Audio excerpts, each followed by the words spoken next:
All right, quiet, please. We're rolling. After done, we're gonna take 1, take 2, and mark. All right, we're set. And action.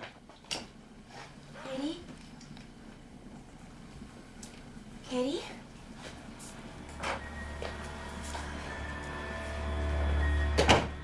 Katie?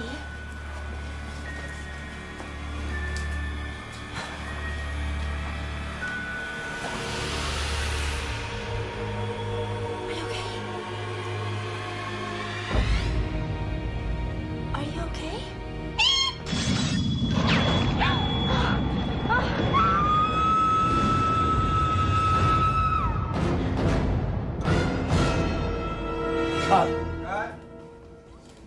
That's good.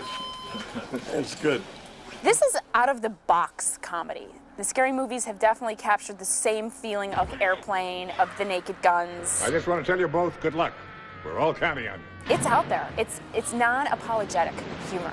Well, our approach to Scary Movie 3 was not just to have a very funny movie, but a movie that also had some style and looked great. We have a big responsibility because our parody has to look at least as good as the movies we are spoofing, otherwise that gets in the way of the humor. So that's really a great process, and we took a lot of trouble to make the movie look good. So it's not just a joke book. It's a fun movie to see and looks great too. The script 4 months ago has virtually no relation to what we actually shot. We never stopped writing all through production. What is it? No, what is the line? Well, there is no line because it's not the There's script. no line. We changed it all. We're hitting a different person.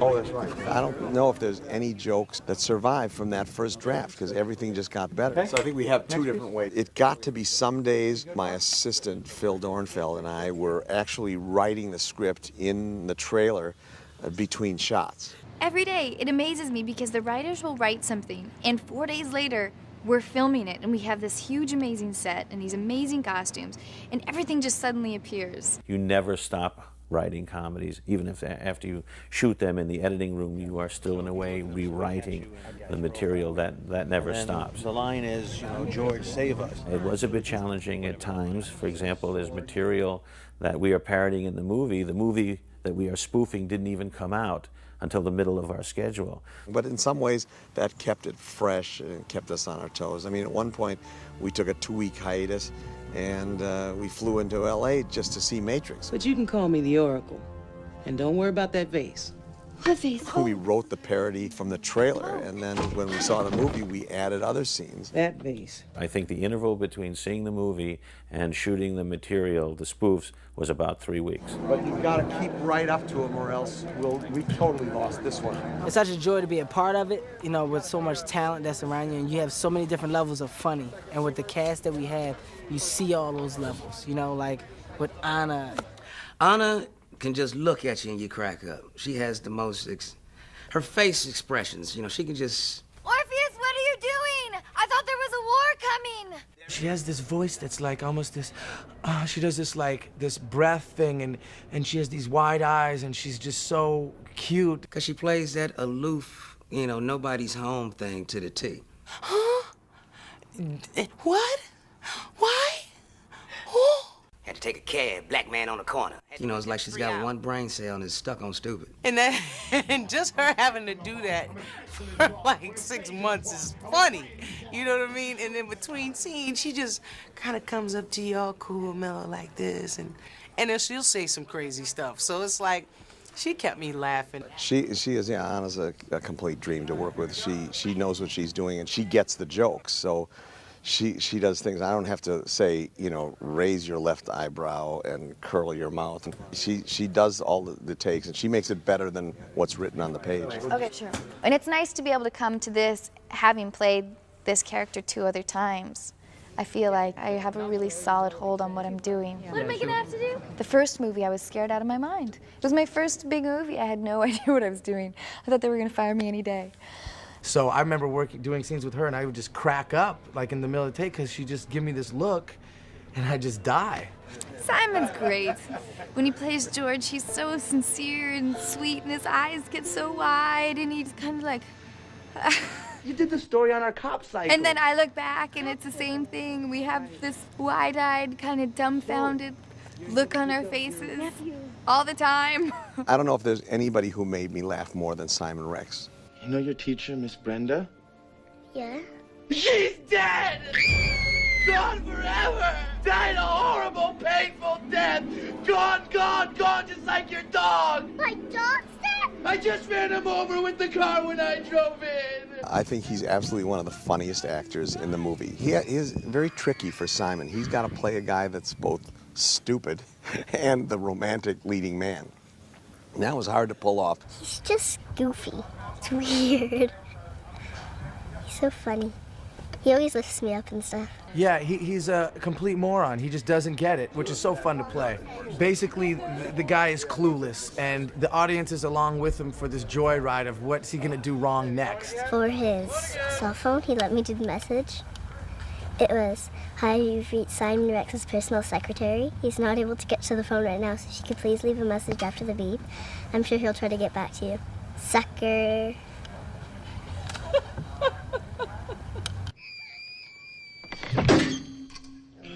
For the part of Tom, we have Charlie Sheen, who had the like school of training, as it were, being in Jim Abrams' pictures, Hot Shots and so forth. So he came already having had finishing school. Then you do a long last kiss, and then you break, and then you take one out of your mouth. Okay, all right, that's good. See, I think this is funny. Well, with Charlie, and I've seen him do comedy, and he has a natural instinct. And in Spin City, you can see when he's in those situations, he knows where the joke is. This is your wife. She broke her wiener? I can push things with Charlie and really, like I could with Anna, and really find some new ground. And also, Charlie was really a partner in creating the jokes and finding out how we could get to it better. Oh, how's it going? What did you want to say? How's it going? That's pretty dumb. Hey, baby. How's it going? And also, Charlie would say, well, my character wouldn't say that line. You just give that line to whoever else was in the scene. So Charlie's a very generous actor. It's not all about Charlie when he's on the set, and I appreciate that. It's actually a low-angle hero single on me with a big fan. Well, he actually, it's not far from the promised truth. me Without this the fan, it's just a single on Charlie, because we don't want to know where he is. You said I got a fan. Yeah. A fan? This morning you said the fan will be blowing. I said nothing about that. Scarf. In the past, we always looked for absolutely straight actors, but in this movie, encouraged by Bob Weinstein, we looked for more comic actors. Eddie Griffin. Eddie's a comedian, so ain't no telling what's coming out of his mouth. For real though, girl. He is gonna hit you with some crazy. You just never get a chance to kind of relax because you're laughing too hard on screen and off screen. Latifah got the hots for me. Hey, very quiet, folks. Just like that. Women find me hard to resist. Daddy look good. Then bitches continue. Excuse me. Me and Latifah, we got, spot on chemistry. It's just like, Aight. rhythm. Aight. Hey, baby. Yeah, he like them thicky ickies. You know what I'm saying? Thicky ickies, baby. I like them thick, nasty. Got to know what to do with this. Thick as a brick. Queen Latifah, she's comfortable in either comedy or drama, which is great for a movie like this. And she has one of the most important parts in the movie, and her scenes with Anna are among the best in the movie. Scott? Very nice. That was great. Jeremy Piven is a comic. George Carlin, of course. I'm the architect.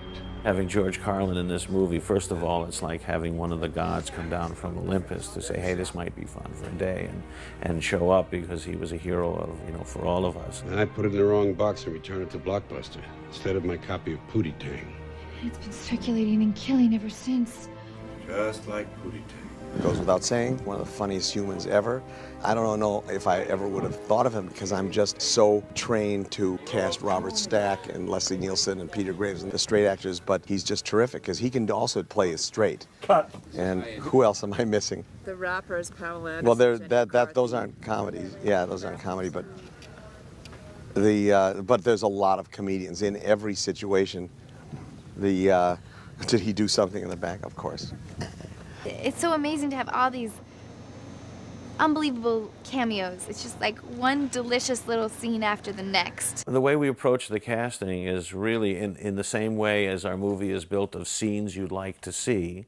It's built with people you'd like to see, very credible actors people are familiar with, that one might not normally expect in a picture like this. So it's a nice surprise, and it's great for us because our cast are all wonderful performers, and it's a real treat as people come in and out of the movie to be able to work with them and the combinations of them. That was my impression of a rich white guy laughing. They always tell the awful joke first, and he says, so anyway, I'm sitting at dinner and I tell this guy, I say, pass me a stapler, okay? But when you do, make sure staples are in it, or else I can't staple anything. Kevin Hart, a stand-up comedian who showed up to fill in for somebody at the cast read-through, around the table read. And he was so funny, we asked him to, well, could you write some more lines for the character? And then we cast him as the character. And then that was supposed to be like a page. And it turned out to be one of the major roles because he just was so funny. Sometimes you gotta do all that stuff. You understand what I'm saying, baby? You gotta pop and lock sometimes because that's how you keep it hot. If you don't, then how the grill gonna cook? You understand what I'm saying? The grass gotta be cut. Mow it, baby. I feel you. I feel you. All right. That's what I'm saying. All right. Well, See you damn. later. Whoa. Okay. I'm all right. You know, you're a little strong. Well, I'm actually a thug myself. You know, I'm pretty much from the streets. You can probably look at me and tell that. Don't be fooled by the manicure. You know, I was a killer at one point in time in my life. You know, no, I don't. I'm actually pretty much the blackest white guy you'll ever meet. I really am not tough at all. I'm working on that now. I'm actually in a camp where they're teaching us how to hold guns and smack people. That's pretty much what I've been doing for the last couple months. Working on tough faces, things of that sort. Lifting weights, drinking milk. So in a couple months, things should really hit, you know, and I should not only be big, but just a lot more threatening because right now I'm not, and it bothers me a lot. No one takes me serious. Watch this. Lady! See, nothing. You didn't jump, nothing. That's pretty much all I have right there. Damn, it's your car, Macy? Yeah, right, yeah. Get the car first. Let me get this, yeah. Half his lines he just made up right there, and he also improvised a lot of his stuff with Anthony Anderson. Macy, let me wash your car. Sit in here for a minute. You sit here and knock this out. I can do this. They said cut. Anthony is also so funny, and it kind of became a comedy team as we were shooting.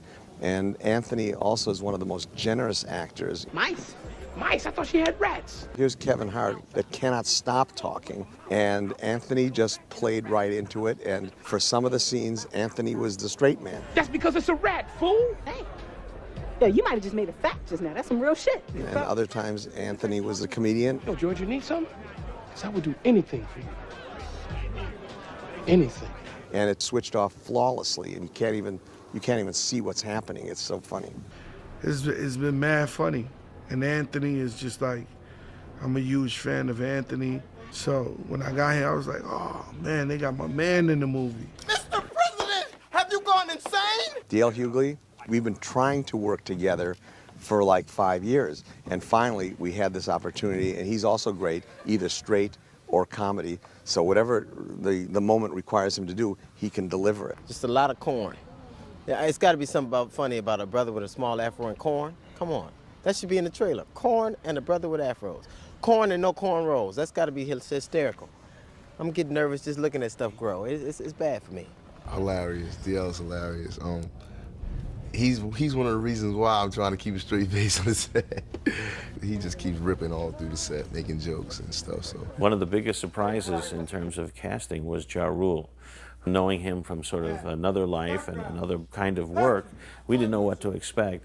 And he's really funny, really quick, and the nicest guy in the world. And you got to leave a beat, listen to what he's saying. I'll find what you got to at least think a second. I actually got called onto the set to do like a one-liner, you know, just. And I think I was playing a reporter or something like that at first, and then the role just grew a little bit, you know, grew a little bit. So here I am, Agent Thompson. Ja Rule is the shocking one. He had a big part. He was originally cast really to just do a one-liner in one of the scenes in the White House. He took too long. And those are the scenes that were changed around a lot during the writing stage. And it turned out we needed him to play a Secret Service man and doing 2 entire scenes with Leslie Nielsen. And he absolutely stepped up to the plate. He was great. Leslie's been great, you know, been teaching me stuff about the act. You know, he's been doing it for years. He was telling me about Broadway in 1955, so, you know, he's been around the block. So, yeah, I'm definitely here picking up a lot of pointers from them guys. All I can say is when you work with Leslie Nielsen, you appreciate medication. You really do. Working with Leslie Nielsen was like old home week. We hit the ground running from the last Naked Gun that we did, and it was just great to be back with Leslie. He's, of course, like driving a Lamborghini, and just all his scenes are among the best in the movie. Jerry's kid's my ass. That's good. Wait, do you hear that?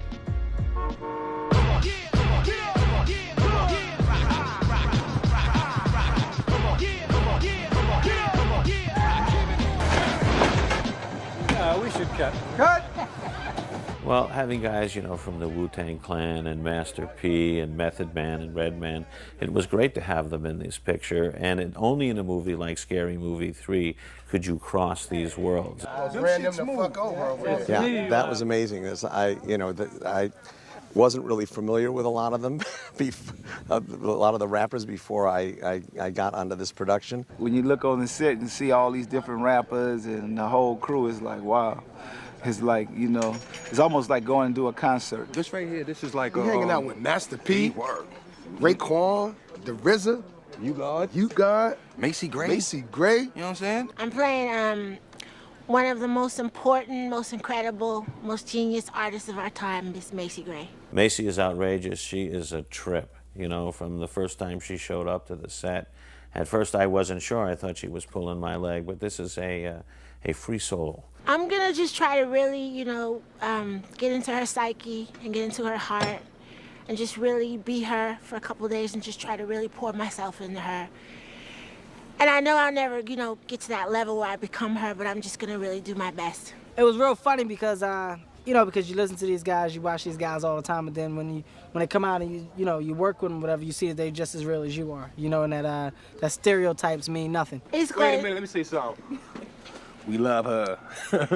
See, even he thinks I'm me. Hanging around with Redman, Method Man, Master P, the Wu-Tang Clan, you know, like those are people that normally, if they were walking down the street, I would cross. It's all about me, P. What I'm trying to tell you, nigga, you need to sign me. I'm working on this album. Man, stick to making a movie. Hold on, wait, but listen to this song first. Niggas don't know. My son has all your albums. Okay. You sure, P? Let's do this, man. Let's do this. Check this out, P.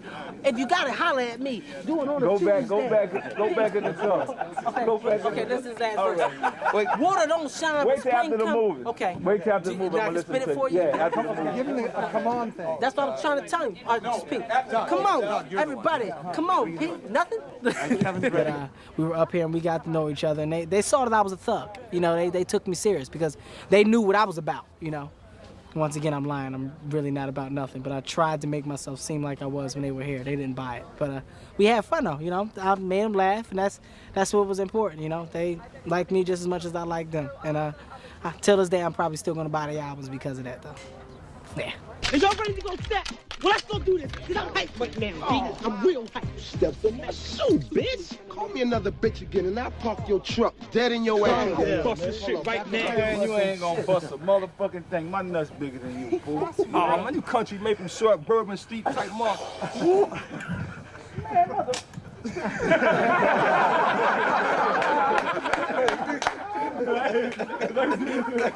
It's wild, just the spoofs and just how far these movies go for the joke.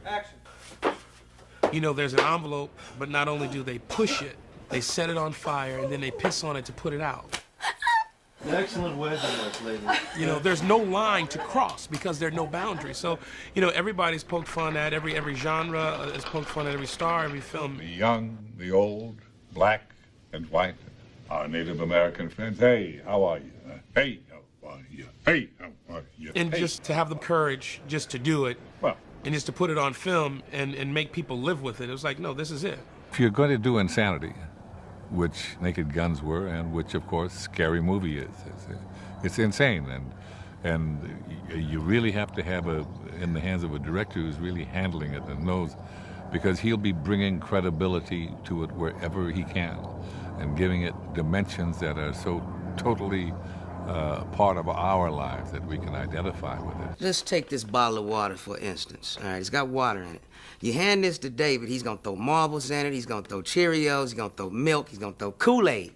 You know, he gives you more jokes in a frame of film than anybody else. I grew up watching Naked Gun, Airplane, all those movies. Seriously, my sense of humor is based on those movies. Yeah, he's we great. were just talking about that. Yeah, matter of fact, he did that damn Kentucky Fried Movie. He's the bomb for that shit. Oh, yeah. He is the man for that. He's a terrific guy who just has a knack for this world. He just, he knows how to take something from funny, very funny, to hysterical. You can tell that this is his group. This is what he does. She leans over like this, yeah. Okay, and then, I mean, everything he does, he adds little bits to it that, like, do this, try this. It's perfect. Yeah. You know, little pieces to it, filling it out. It's hysterical. He gives us the freedom as actors on set just to do what we do and to have fun. And he's gonna, you know, give you his little zany approach to it and all that to make these characters, you know, pop on film. What did I do? Just bad acting. I don't think I'm telling anything out of school. No, you're not. I've been trying to work on that. I thought I could bring it, though. I always tell my actors and actresses, don't try to push it, don't try to be funny, just let the lines do the work. In this kind of comedy, it's best when the actors are straight and the craziness is either in what they're saying or what's going on around them. You do play it straight. That's what David keeps telling me. He's like, play it dead serious. Don't try to be funny. Just read the lines like you're in like a soap opera or something, and you're committing and being serious because the lines are funny and the situation is funny. So if you try to be funny, it takes away from the comedy of it. And it's so specific. Like, he knows exactly what he wants. So when I first came, I was trying to be funny.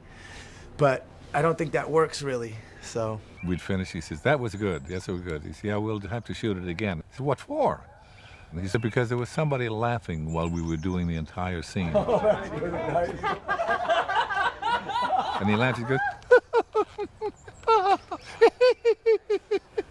you know, it's high pitch, it's going through the whole studio. Yeah, but he takes such pleasure out of the humor because of the humor. Sometimes we take a step back and it's like, can you believe that grown adults are doing this kind of thing?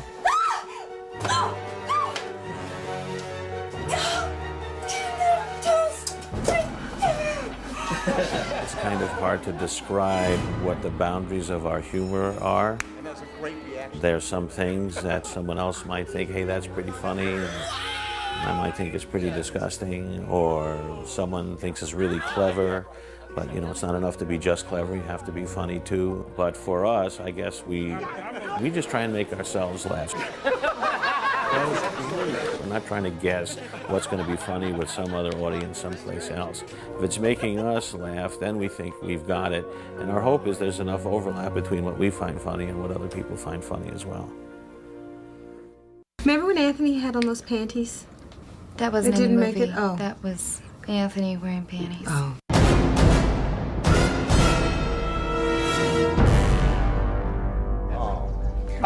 What? No.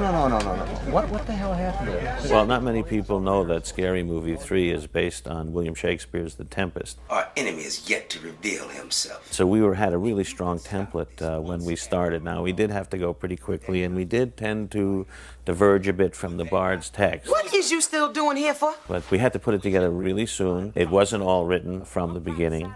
And we really tried by the day before we shot something. We really felt you needed to have something. It's only fair. It's kind of like Sophie's Choice meets Spider-Man 2. I call it Nathan Lane kind of comedy in that the gestures are larger, the takes are larger, the whole sense is larger. It's sort of a Georges Feydeau, Flea and her ear, farcical thing. Yeah, this is a combination of The Pianist and My Dinner with Andre. I haven't the faintest idea what I'm talking about. It's different because, you know, I'm on a farm, which, you know, black people, we've been trying to get away from the whole crops picking thing. It's difficult. And I'm having some kind of flashback because every time they say cut, I try to escape, and they keep bringing me back. And it's tough. Working with Regina is just a thrill, just a joy. Think they stopped rolling now? I hope so. You know, pretty much the whole film, you wonder, how is this going to work? You know, you get a sense like this should be funny. When I'm reading it, I can't understand how it's going to be funny. And so it doesn't necessarily feel funny when you're doing it, but they seem to think it's going to be funny. That's good. That was perfect. You know, I'm saying to Charlie, I'm funny. This is going to be funny. You just can't tell now, you know? And he's like, me too. Because you have no sense of it when you're here. None. Cameron, all we're asking you to do is just stand there. If you can't do this right, you know. Bob Weinstein called me. He said, David, I have 2 words for you. Scary movie. And you're going to do a 3rd one? He said, yes, and I want you to direct it. And, you know, I guess at the time I thought, you know, when Bob Weinstein calls and says he wants you to do a scary movie, I mean, I'd rather do that than end up with a horse's head in my bed. You know, I've never done a Negro movie before. Right. So this kind of would be my first experience with, well, I mean, there's a lot of colored people. Okay, here. well, let me ask you this. Yeah. You've never done a Negro movie, but have you ever done a film with Negroes in them? I have done those. Yes. Okay. I've done those, so. Okay, so you understand our sensibilities. So I'm down with that shit. Right. And so in this take, I'd like you to bring it. Okay. Okay. That was our white director. He has trouble dealing with the black actors on set, so, you know, I don't know. Well, there is a lot of pop culture that's spoofed in our movie, and it's a little tough for David, who hasn't been out of the house in 20 years. Is that okay? But we prepared some remedial culture immersion things for him. He actually got to see some movies and television that had come out over the last 10 years or so, and we were able to bring him pretty much up to speed. And if there was something he really wasn't familiar with, he just let somebody else direct. We did? Oh, was I here? Zucker. You know, a lot of times on the set, David is really hungover and needs to, you know, stay in the shade or stay back in Video Village and doesn't really have the energy to get to the set. Stuart, are you all right? So I try to help him out, and the actors, for the most part, are pretty understanding. And we really try to wake up David before we finish shooting a scene just to show him what we Let me have. just watch playback here with David. And he appreciates it. He figures what the heck he's going to see it the next day in dailies anyway. Excellent, we'll go with that. Are you happy with that? Did you want the alien? Cut! Excuse me. I'm Morpheus. I'm the prophet who will lead all of humanity. I'm going to get, then it goes to that. Instead of, you were saying... Huh? He's not a really bright guy, but he's a sweet guy and a sincere guy. He's kind of inept and doesn't know what's going on, but I dig him anyway. Well, it's interesting and kind of hard to describe what the boundaries of our humor are. And there's some things that, you know, someone else might think, hey, that's not funny. But you know, we try never to get stuck in terms of our perception of what's funny and what's not funny. We have a big responsibility in that the movie... You can just, the movies and the thing and the... This has been so long, our schedule. I don't know. Yeah, okay. That's all I'm saying. The look of the aliens was important. We didn't want to do silly aliens because the aliens are among the straight elements of the script. And we want to have, and our actors are going to be funny. That was something that was really handled by Bob Weiss, our producer. And he started working on that months and months ago. First they had drawings, and then from these drawings they made plaster molds, and then they had the rubber painted stuff, and they had to engineer how the aliens would fit into the suits. We were very lucky to get the people from Amalgamated Dynamics, who are the prosthetics company that, you know, they've done the aliens, they've done millions of, you know, award-winning shows. They're a very professional group.